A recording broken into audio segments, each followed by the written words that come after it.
más grandes, ¿no es cierto? Entonces estas sí van a, vénulas, ¿de dónde van a recoger? Igual de capilares, porque cantidad menor, ¿no es cierto?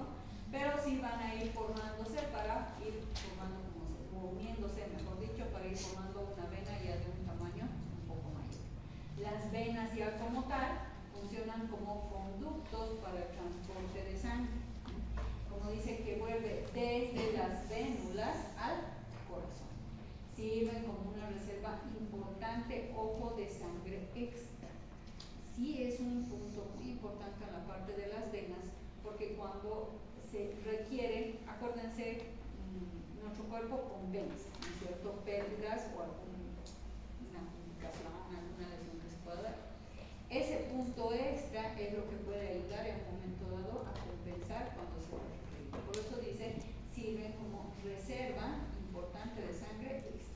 Como la presión del sistema venoso es muy baja, las paredes de las venas son finas. Porque ¿dónde tengo mayor presión? ¿En las venas o en las arterias? Arterias. En las arterias. Hemos dicho, por eso es que se dice, voy a tomar la presión arterial, ¿no es cierto? Porque es ahí donde tiene mayor presión. Sí, las arterias es por eso que las paredes, podría decir, tienen un poco más de fuerza. Sin embargo, aquí el sistema venoso, sus paredes, presión es mucho más bajita, entonces sus paredes en sí van a ser más finas.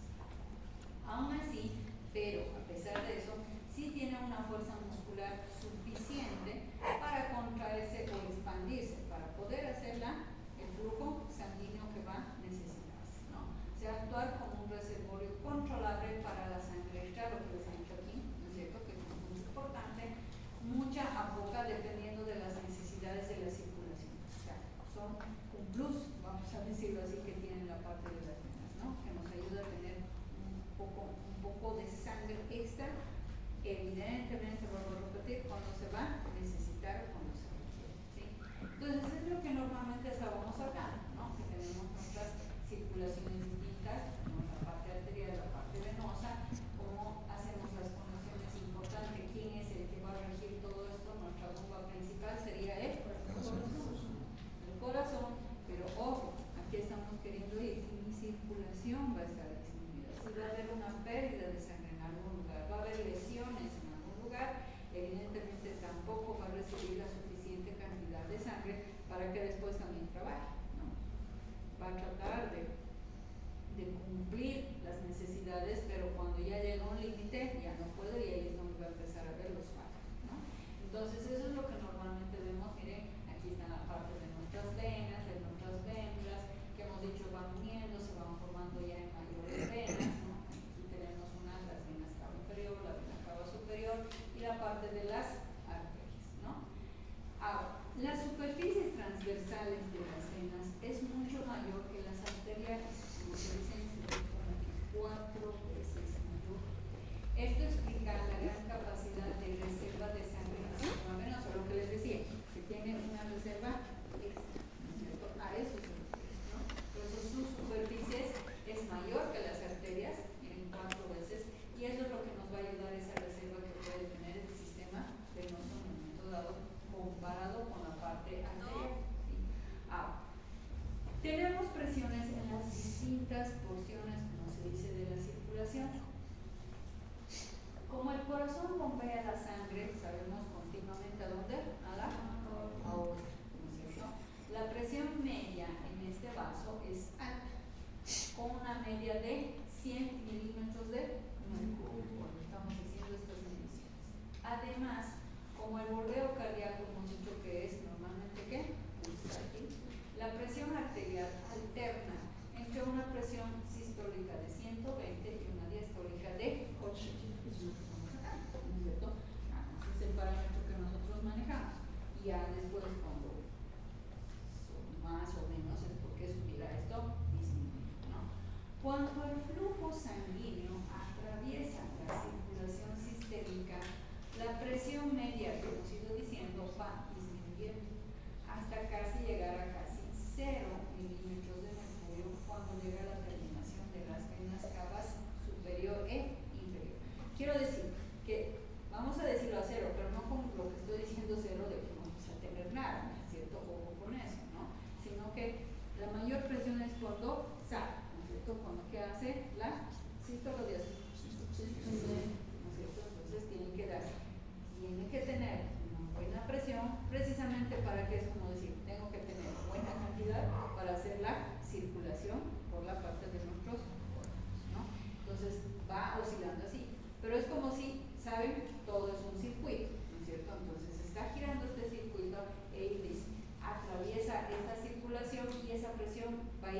disminuyendo, porque no puede ir tampoco abruptamente, ¿no ve? Por eso, por ejemplo, cuando nosotros administramos líquidos, siempre se dice, ojo, hay que tener mucho cuidado con los pacientes que no manejan líquidos, por ejemplo, los cardíacos. ¿Por qué? Porque precisamente sabemos de que ya su cuerpo tiene, ¿no es cierto?, una forma de ir haciendo la circulación con esa insuficiencia que puede tener ese corazón. Si nosotros expandimos demasiado esa cantidad, ¿no?, y damos mucho, entonces es muy de golpe, ahí podemos descompensar, porque de por sí ese corazón y es como que voy a decir enfermo, y darle de golpe algo que normalmente no recibe o no está recibiendo de una forma normal, entonces puede complicarse. A eso vamos, que por eso es como un circuito, ¿no es cierto?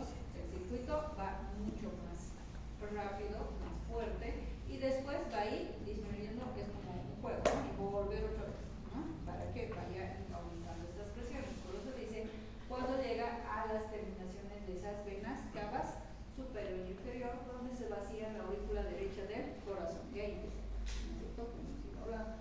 Ya hemos hablado de la función, por eso es del corazón, ¿no ve? Entonces, eso es lo que normalmente tenemos que ver.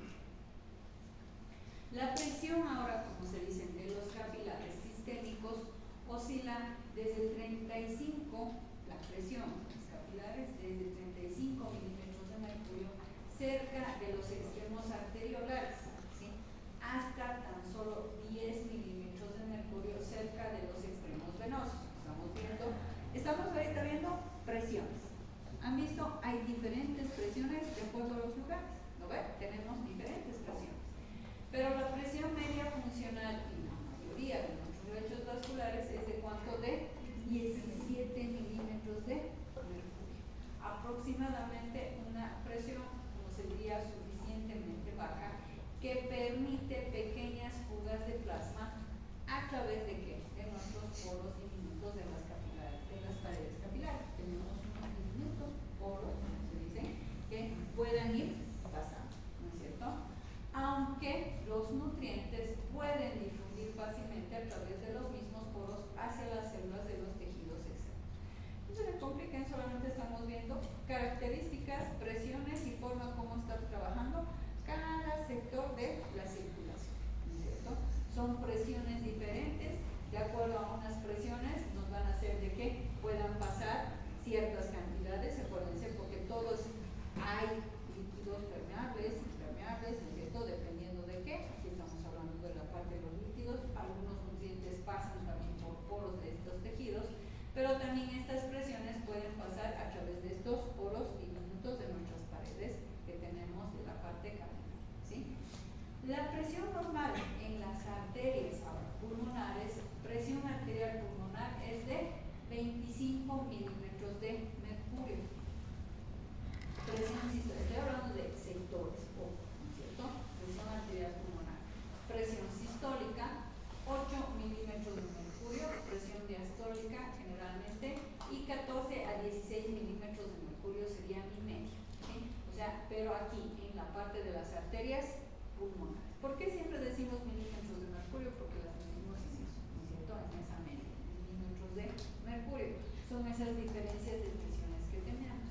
La media de presión capilar pulmonar alcanza un promedio de solo 7 milímetros de mercurio.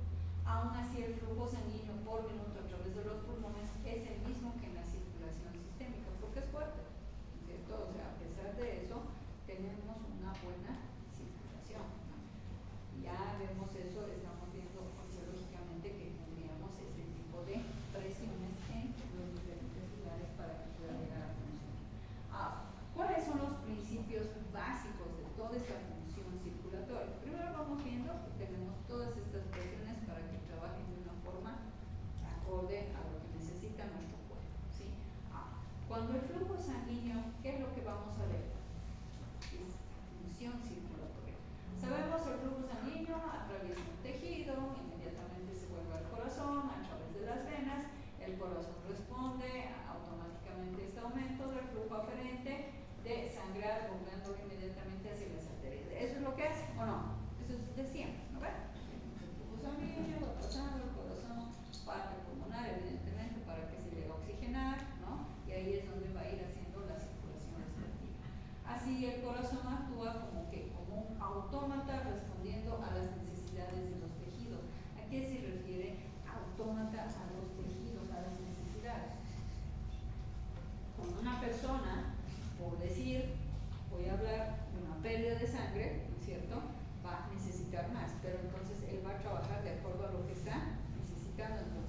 cuerpo, esa parte del tejido, siempre va a tratar de aumentar un poco más. Si no, si lo que le llega de flujo sanguíneo, lo normal va a ir haciendo circular. Pero ya les he dicho, siempre con un límite, ¿no? No puede constantemente estar en una... A eso es lo que la llamamos la famosa taquicardia, ¿no es cierto? Cuando necesita aumentar. Por eso dice automáticamente lo que recibe ya va a empezar a hacer inyección. Si recibe menos, bueno, entonces también ya entra estadios de compensación, trata de aumentar por lo que había menos, pero necesita seguir dando, ¿no es cierto?, una cantidad en otros tejidos, pero si ya no tiene siempre, ahí es donde todo colapsa, ¿no? Entonces a eso se llama en el sentido de una forma automática. Ahora, existen tres principios básicos, se podría decir, para esto de la función circulatoria. El flujo sanguíneo en la mayoría de los tejidos está controlado según la necesidad tisular, ¿o no? ¿Sí? Que voy a tener más dependiendo de los lugares, ¿o no? Hay lugares en los cuales tengo mayor, no estoy diciendo no tengo, sino hay lugares en los cuales tengo más circulación como en otras no, ¿o no? ¿Sí? Es como cuando es terrible cuando hay heridas en cuero cabelludo, sangra un montón, ¿sí? Como otros lugares no son tan vascularizados, a eso nos vamos, ¿no? Entonces, a eso, ese es un principio. El flujo en la mayoría de los tejidos se está controlando, claro, según la necesidad de la parte de nuestros tejidos donde vamos a tener. El otro es que el gasto cardíaco es la suma de todos los flujos locales de los tejidos, ¿o no? A ver, ¿quién me explica eso? Porque está como concepto, como principio básico, pero ¿qué me está queriendo decir con eso? El gasto cardíaco se define por el volumen de sangre que bombea el corazón, por lo tanto toda la sangre que esté en cualquiera de los tejidos al final pasa por el corazón. Sí, es que es como decir, es como cuando ponemos el ejemplo que les pongo, ¿no? De que tenemos ya la mayoría de las casas o lugares o todos tanques, ¿no es cierto?, de agua. Entonces simplemente como se dice, suma de todo lo que va subiendo, ¿no? Y evidentemente después eso se necesita ir distribuyendo, ¿no?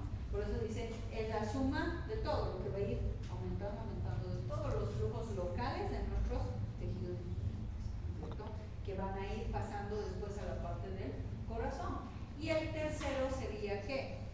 La regulación de la presión arterial, que es generalmente independiente del control del flujo sanguíneo local o del control del gasto cardíaco. Miren, regulación de presión arterial, la parte arterial es un poco independiente, se podría decir, ¿no es cierto? Eso es lo que se dice. Además, ese es otro principio básico, como estábamos diciendo, cómo nos ayuda la circulación, ¿no? Es lo que normalmente tenemos, ¿sí? Entonces, eso sí es importante como tres principios básicos para una circulación en una forma, estoy hablando general, ¿sí? Ahora, ¿cómo se dice? ¿A qué se refiere esto de la regulación de la presión arterial? Aumenta la fuerza de bomba del corazón, provoca la contracción de los grandes reservorios venosos para aportar más sangre al corazón. A eso se refiere esto de regulación de presión arterial. Miren, me aumenta cuando se requiere, ¿sí? A eso es. Hemos visto que dependemos, hay lugares en los cuales depende de que hay más sectores vascularizados como otros no. El corazón en sí va a ser la suma de todo, ¿no es cierto? Pero también tengo a alguien, como les decía, que es la parte arterial, que la parte arterial hace esa regulación de su presión, depende del flujo sanguíneo, que cómo va a ser esa forma independiente. Puede actuar, puede hacer que aumente esa bomba, cuando les he dicho, cuando el flujo sanguíneo, cuando el corazón está recibiendo poca sangre, por decir, ¿no es cierto?, lo que les decía. Pero entonces no puedes patear lo mismo. ¿Quién aquí va a actuar? La parte arterial. La parte arterial va a hacer que aumente esa fuerza de la bomba del corazón, ¿sí?, para que se dé esta circulación. Otro, hemos dicho, provoca contracción de los grandes reservorios venosos para aportar más sangre. ¿Se acuerdan que les he dicho las reservas de las venas? ¿Cierto? Para empezar, tienen una reserva extra, las venas 4 veces más que las arterias, ¿no? Entonces miren lo que hacen las arterias. Las arterias, cuando se requiere, Primero va a hacer de que se contraiga más el corazón, lo va a estimular. Otro va a decir, bueno, nos está faltando, entonces va a decir, va a ir a actuar ya también en las venas, esa reserva que les he dicho que tiene, ¿no es cierto? Eso es lo que tenemos el otro. Y el otro provoca la constricción generalizada de las arteriolas de muchos tejidos, con lo que se acumula más sangre en las grandes arterias para aumentar la presión arterial. Miren, esa es su forma entonces de trabajar las arterias de una forma, por eso se dice independiente, ¿no? O sea, fuera del trabajo que normalmente que vemos que tiene nuestro flujo sanguíneo, hace también entonces las arterias ese trabajo para ayudar a la circulación, ¿sí? Entonces, esos son regulaciones de nuestras partes arteriales. Si en algún momento la presión arterial cae, por ejemplo, significativamente por debajo de lo normal, ¿cuánto es la presión arterial normal?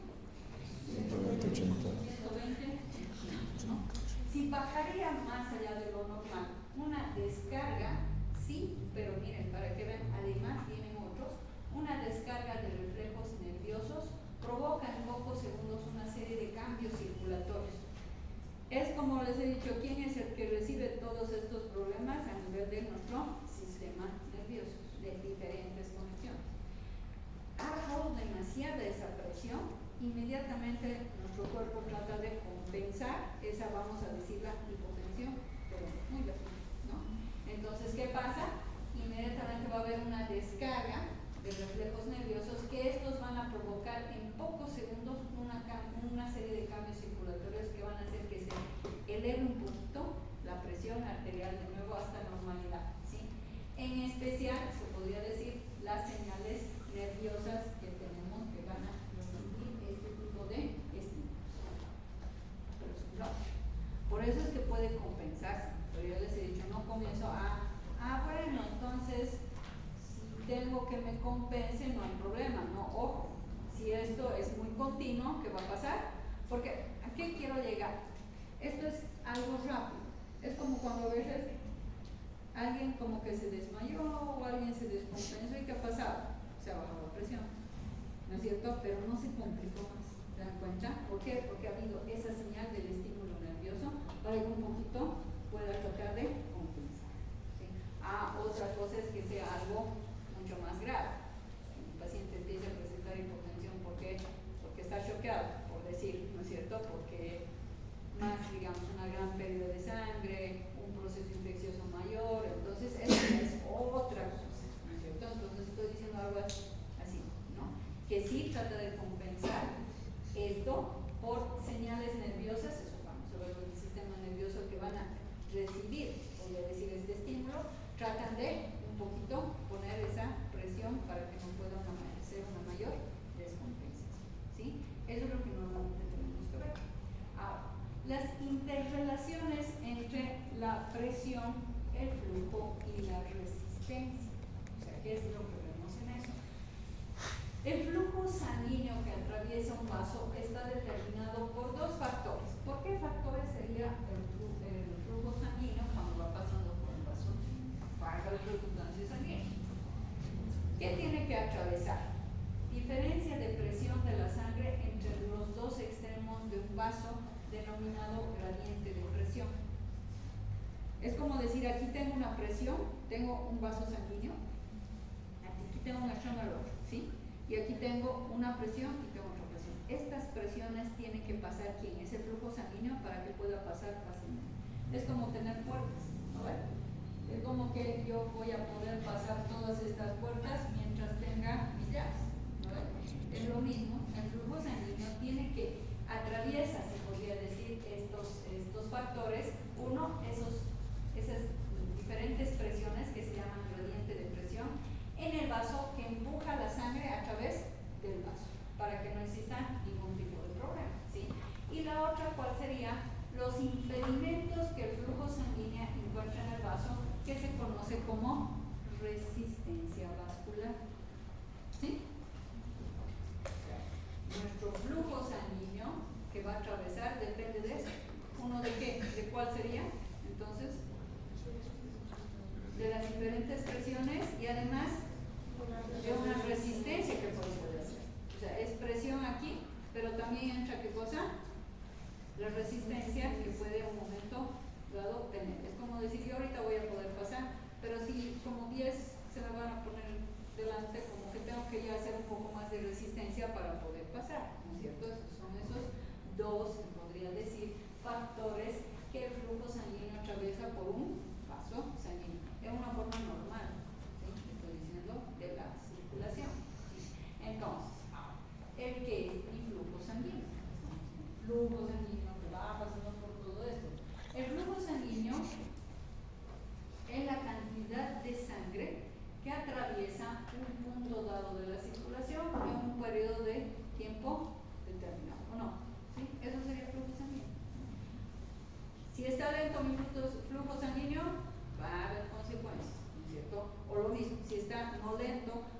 puede ser que está lento, pero ya también, además está menos cantidad. O al revés, tengo la cantidad, pero está más lento, ¿no es cierto? O sea, todos esos factores en el flujo sanguíneo me van a influir, ¿no ve?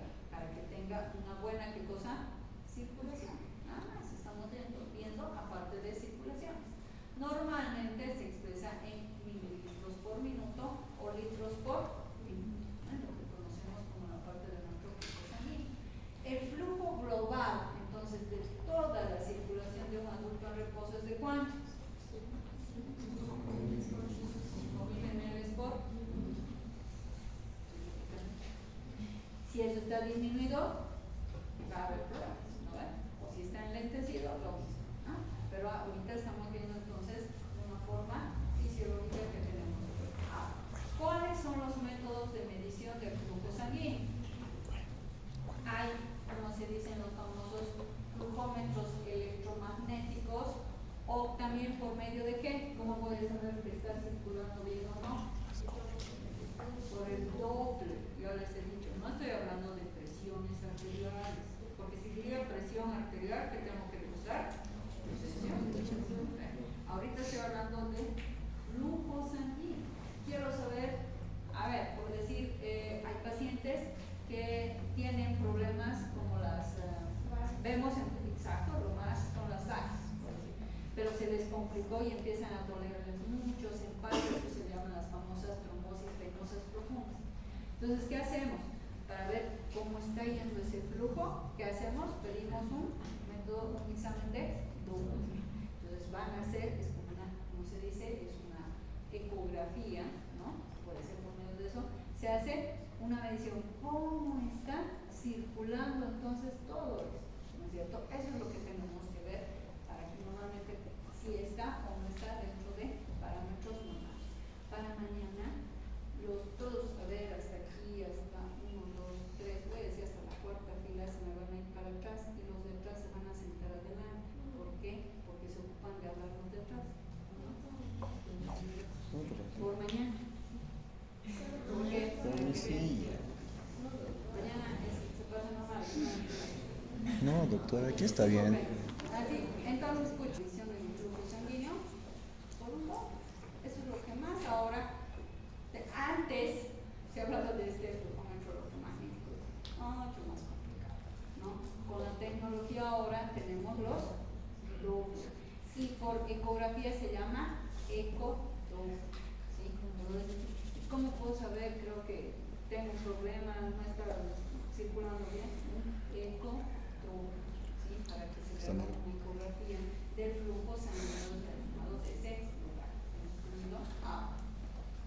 Tenemos un flujo de sangre laminar en los vasos. ¿Y cómo es eso? Cuando el flujo sanguíneo se mantiene en equilibrio a través de un vaso sanguíneo largo y liso, por eso dice laminar, ¿sí? El flujo se produce de una forma aerodinámica, manteniéndose cada capa de sangre a la misma distancia de la pared del vaso. Además, la porción de la sangre más central se mantiene en la parte del centro del vaso. ¿Qué les quiero mostrar? Una diferencia con una con otra, para que no se pierda. Tengo dos tipos entonces de flujos de sangre laminar y el otro sería de sangre en una forma turbulenta. La laminar, chicos, sería la normal, ¿sí? La turbulenta, como se dice, es en algunas situaciones. Cuando la velocidad del flujo es demasiado grande, cuando atraviesa una obstrucción en un vaso, ¿qué es lo que va a pasar? Va a ser un giro brusco, se dice, ¿no? Pasa una superficie rugosa, el flujo puede volverse turbulento o desordenado en lugar de aerodinámico. ¿Cuál sería entonces lo normal? En una forma aerodinámica. Esto se llama corriente en torbellino cuando no es. ¿Cuándo? A ver, ¿quién me da un ejemplo cuando se daría flujos de sangre turbulentos? Cuando hay cúmulos de gas en los sanguíneos que taponan y alrededor del mismo vaso tienen tendencia a que haya estos flujos turbulentos, por eso también caen coágulos de sangre. Ya. Otras causas. Sí. Burbuja de aire. Perdón. Una burbuja de aire. Puede ser, pero no es tanto, ¿sí? Porque eso sí, he visto de que tenían, por ejemplo, mucho miedo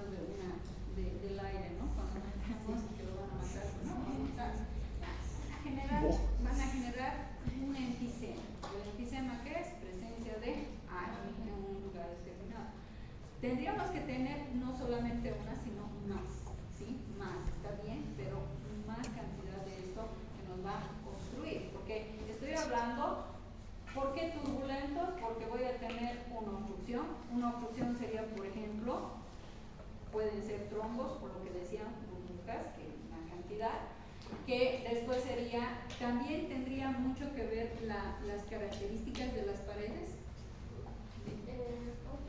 No sé, tal vez no ha orientado lo que se dice, doctora, pero cuando hay malformaciones en el corazón, en las valvas, las arterias que se abren y se cierran constantemente, también hay un proceso turbulento. Si hay alguna problema que no se bien o se abre cuando no tiene que ver. Claro, porque nuestras camitas son las válvulas, ¿no? No están funcionando. Claro, pero eso es desde la eyección, desde aquí. Lo que estamos queriendo ver es desde tu flujo sanguíneo, lo que está atravesando este flujo sanguíneo.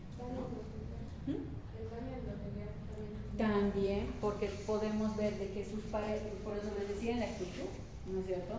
Si la estructura de mis capas venosas estuvieran alteradas, o como ya hemos dicho, muy duras, dependiendo, si voy a tener algún tipo de obstrucción, voy a tener este tipo de flujo sanguíneo ya no aerodinámico, sino voy a tener un turbulento, ¿no es cierto?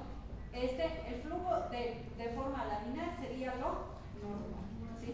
En cambio ya turbulentos en situaciones, pero además también como se dice, miren, dice, cuando el flujo sanguíneo es demasiado grande, ojo, también cuando hay demasiada cantidad, cuando puede darse en personas en las cuales demasiada cantidad está queriendo pasar este flujo de sangre. Vuelvo a decir, ¿por qué creen que no es meterle 1000 ml de suero a un paciente? ¿Cierto? Esa es tu polemia. Entonces hay que tener el cuidado respectivo, ¿no? Entonces puede que no les voy a decir que los va a matar,